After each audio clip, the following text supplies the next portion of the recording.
বুঝেছি, তুমিও সোমিয়ার পেছনে পড়েছো তাই না? হ্যাঁ, আয়নায় মুখটা দেখেছো? কি ভাবো নিজেকে? হিরোগিরি দেখাচ্ছ? বলো, সোমিয়ার মাকে এখানে ভর্তি করাতে পারবে? ভালো করেই জানো এই হসপিটালের খরচ মেটানো এত সহজ না। একবার চেষ্টা করে দেখলে ক্ষতি কি। হ্যালো মিস্টার বানসাল, কেমন আছেন? আমার একটু সাহায্যের দরকার ছিল। ভালোই নাটক শুরু করেছে। ও কে, কোথায় কাজ করে? কোনো শক্তিশালী কেউ নয় তো? ও হলো আরিয়ান, ও সানশাইন গ্রুপের একজন, আমার বন্ধু। সানশাইন গ্রুপ নামটা প্রথম শুনলাম। ও কোনো চ্যারিটি ফার্মে কাজ করে নাকি? আমার মনে হয় আরিয়ান তোমাকে বোকা বানিয়েছে। ও প্রভাবশালী কেউ না, আর না তো কোনো বড় লোকের সাথে চেনা জানা আছে। তুমি তোমার মায়ের কথাটা ভাবো, এখন ওনার ট্রিটমেন্ট দরকার। জুলি ঠিক বলছে, এখানে আরিয়ানের চেনাশোনা কি করে থাকতে পারে? আমার ওকে বিরক্ত করা উচিত না। ছাড়ো ওকে। সৌম্যা, যদি আমার সব শর্ত মেনে নাও তাহলে আমি তোমার মাকে এখনই ভর্তি করিয়ে দেবো। সৌম্যা, আমি এখনই রয়্যাল ফার্মাসিউটিক্যালসের মিস্টার বানসালের সাথে কথা বললাম। এখনই তোমার মাকে ভর্তি নিয়ে নেবেন। সত্যি বলছো আরিয়ান? কেন মিথ্যে কথা বলছো? এখানকার সিইও তোমার মতো একটা গরিবের কথা কেন মানবে? সোমিয়া, আমি তোমাকে আবারও বলছি, ওর কথার ফাঁদে পড়ো না। মিস্টার মায়াঙ্ক অনেক কষ্ট করে অ্যাডমিশন করিয়েছে, তাহলে ও কোথাকার কে? আরিয়ান, আমি এখানেই দাঁড়িয়ে আছি, আমিও দেখি তুমি কি করে সৌম্যার মাকে ভর্তি করাও। আচ্ছা, আঙ্কেল, মিস সোমিয়াকে? আঙ্কেল, ও হলো সৌম্যা, যার ব্যাপারে আমি বলেছিলাম। আমি আসার সময় হাসপাতালে ফোন করে দিয়েছিলাম, আর তোমার মাকে এখানে ভর্তির ব্যবস্থাও করে দিয়েছি। সব বড় ডক্টরদের ডেকে নিয়েছি, একটু পরেই আমরা কনসালটেশন শুরু করতে পারি। মনে হয় মিস্টার বানসাল খুব তাড়াতাড়ি কাজ করে। ভালো খবর, ধন্যবাদ মিস্টার মাইক, আমি কৃতজ্ঞ থাকবো। মায়াঙ্ক আমাকে সোমিয়ার অবস্থার কথা জানানোর সাথে সাথে মিস্টার বানসালের ফোন আসে। আমি তো ভাবতেই পারিনি যে মায়াঙ্কের এতটা সোর্স আছে। ও মিস্টার বানসালকেও চেনে। হয়তো এরপর থেকে আমার ওকে সাপোর্ট করা উচিত। মায়াঙ্ক কোনো দরকারে সোজা আমাকে বলবে, মিস্টার বানসালকে বিরক্ত করার দরকার নেই। কিছুই বুঝলাম না, মিস্টার বনসালের মধ্যে কি করে এলে? ঠিক আছে, তাহলে আমি গিয়ে কনসালটেশনের এগ্রিমেন্টটা করি। ধন্যবাদ আঙ্কেল। দেখলে তো, মিস্টার মাঙ্কের এক কথায় শুধু ট্রান্সফার না, কনসালটেশনও পাওয়া গেল। উনি কতটা শক্তিশালী, আর তুমি শুধু বাজে বকো। রোগীর বাড়ির লোক কোথায়? ডাক্তার, মা কেমন আছে? আমরা ওনাকে স্পেশাল ওষুধ দিয়েছি, উনি এখন বিপদ মুক্ত। আরো কিছু টেস্ট বাকি আছে, তারপর ডিসচার্জ করা হবে। ডাক্তার, ধন্যবাদ। ধন্যবাদ কিসের জন্য? আমাদের চিফ কড়া নির্দেশ দিয়েছিলেন আপনার মায়ের খেয়াল রাখার জন্য। এই ওষুধ আচ্ছা আচ্ছা বড় লোক অ্যাফোর্ড করতে পারে না, এটা খুবই দামি ওষুধ। সৌম্যা, মিস্টার মায়াঙ্ককে ধন্যবাদ জানাও। উনি না থাকলে তোমার মায়ের ট্রিটমেন্ট সম্ভব হতো না। সৌম্যা, আজ রাতে আমার সঙ্গে ক্যান্ডেল লাইট ডিনারে যাবে? সোমিয়া, এত কি ভাবছো? হ্যাঁ বলে দাও। উনি নিজে নিয়ে যেতে চাইছেন। মনে রেখো, উনি কিন্তু তোমার মাকে বাঁচিয়েছেন। না গেলে তার ফল কি হবে তুমি জানোই। সৌম্যা, এত চিন্তা করো না, ওদের কথা এত কান দেওয়ার দরকার নেই। যদি তাই হয় তাহলে তুমি মাঝে ঢুকছো কেন? আরিয়ান, তুমি বড় মুখটা বন্ধ রাখো। মিস্টার মায়াঙ্ককে রাগিয়ে দিলে ওর মায়ের যদি কিছু হয়ে যায় তখন কে দেখবে? তুমি দেখবে? সরো। তোমার নাম জুলি তো? সৌম্যার ক্লোজ কলিগ হয়েও ওর মায়ের অসুস্থতার সুযোগ নিয়ে ওকেই ধমকে দিচ্ছ? লজ্জা করে না? তুমি তো হ্যালো, ঠিক আছে, আমার কাজ আছে, এখনই অফিস যেতে হবে। আর তুমি ভালো করে ভাবো, আমাকে না করলে তোমার মায়ের ট্রিটমেন্টে তো ক্ষতি হবেই, সাথে তুমি আমার কোম্পানিতে কাজও করতে পারবে না। এখনো তোমার কাছে এগুলো প্রিয় না হলে বাকিটা তোমার ইচ্ছা। সোমিয়া, তোমার কি মাথা খারাপ হয়ে গেছে? মিস্টার মায়াঙ্ককে ছেড়ে ওই লুজারের কথা শুনছো তুমি? চলো। আরিয়ান, সব ঠিক হবে তো?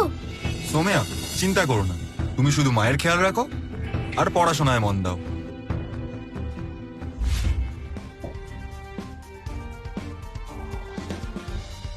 ইয়েস, খুব ভালো। 7 দিনে ব্ল্যাক ড্রাগনের স্টক 3 গুণ বেড়ে গেছে। আমার তো আবার লটারি লেগে গেল। ভালো কথা হলো, এসব আমার ইউনিক এবিলিটির জন্য সম্ভব হলো। এখন আমি স্টকের মুভমেন্ট ঠিকঠাক জানতে পেরে যাব। White Sand Mining, Recent Films, Dragon Creek, এই 3টে শেয়ার আগামী 3 দিনে আরো বাড়বে।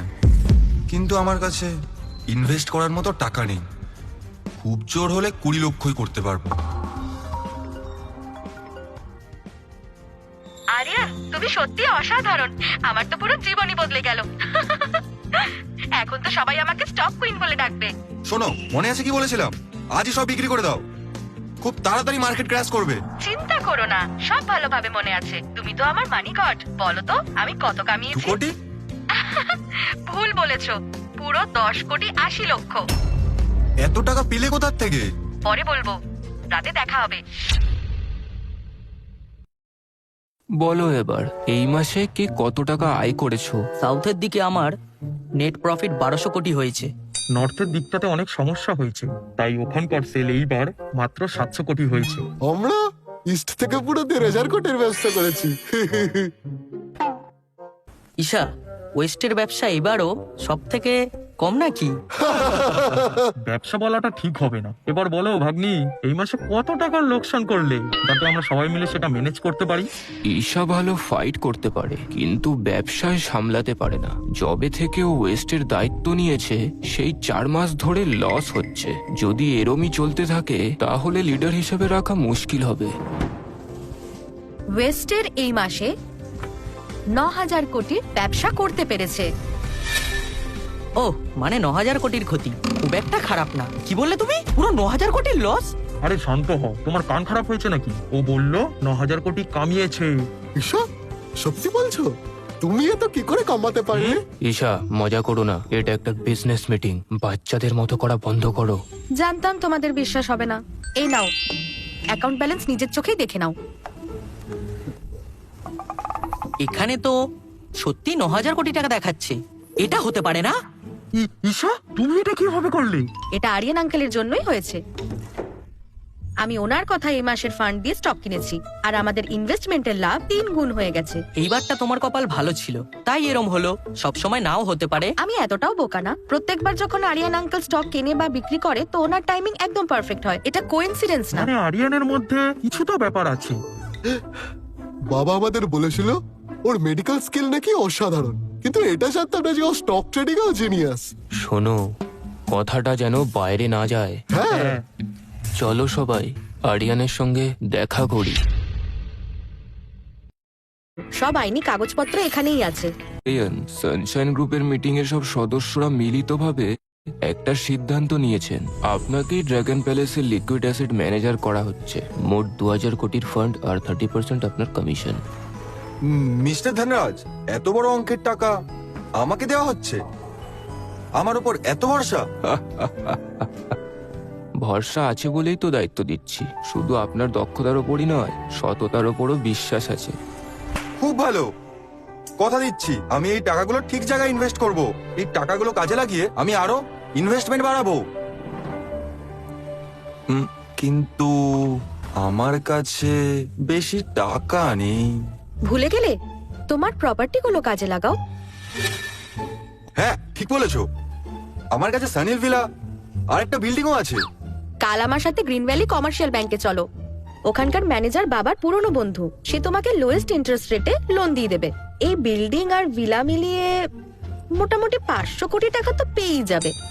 আর এই 500 কোটিকেই আমি আমার সুপার পাওয়ার দিয়ে 5,000 কোটি বানাবো। শুনুন আরিয়ান, হ্যাঁ। এত বড় ফান্ড ম্যানেজ করার জন্য আপনার নিজস্ব একটা কোম্পানি খোলা উচিত। এটা তুমি আমার ওপর ছেড়ে দাও। আরে বাহ, জায়গাটা তো দারুণ, চারিদিক সবুজে ঘেরা। ভালো ব্যাপার হলো ক্যাপিটাল ট্রেড বিল্ডিং তোমাকে আমার বাবাই দিয়েছেন। এখানে সেট আপ করলে সুবিধা হবে। হ্যাঁ রাইজিং সান গ্রুপ নামটা ভালো। সব আইনি কাগজপত্র এখানেই আছে। হ্যাঁ, রাইজিং সান গ্রুপ সূর্যের আলোর মতোই চারিদিকে ছড়াবে, পুরো গ্রিন ভ্যালি তোলপাড় করে ফেলবে। একটু অপেক্ষা করুন, ম্যানেজার এখন মিটিং এ আছেন। না হলে তিনি নিজেই এখানে আসতেন। আমি খবরটা দিয়ে দিচ্ছি। তুমি এখানে কি করছো? তোমার মতো ভিখারিকে ভেতরে ঢুকতে দিল? আরিয়ান, তুমি এখানে কি করছো? দেখতে পাচ্ছ না আমি এখানে ব্যাংকের কাজে এসেছি? তোমার এখানে আসার যোগ্যতা নেই। এটা গ্রিন ভ্যালি কমার্শিয়াল ব্যাংকের ভিআইপি ক্লায়েন্ট এরিয়া। এখানে প্রত্যেকটা ট্রানজাকশন কম করে 100 কোটির হয়ে থাকে। তুমি একটা গরিব হয়ে এখানে সার্ভিস নিতে এসে পড়েছো? ঠাট্টা করছো নাকি?